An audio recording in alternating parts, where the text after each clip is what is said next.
আসসালামু আলাইকুম। সবাই কেমন আছেন? আজকে জুমার দিন, এইমাত্র নামাজ পড়ে বের হলাম। আল্লাহর রহমতে অনেক ভালো লাগতেছে। বাইরের আবহাওয়াটা মোটামুটি ভালো, তাপমাত্রা একটু কম আছে। এখন আমি আছি জেদ্দায়, জেদ্দা আসসালামা আলিয়াল হাইনি।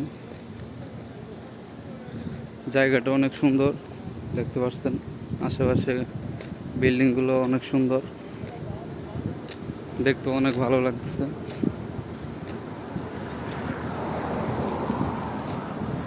এখন বাসায় চলে যাচ্ছি ইনশাল্লাহ।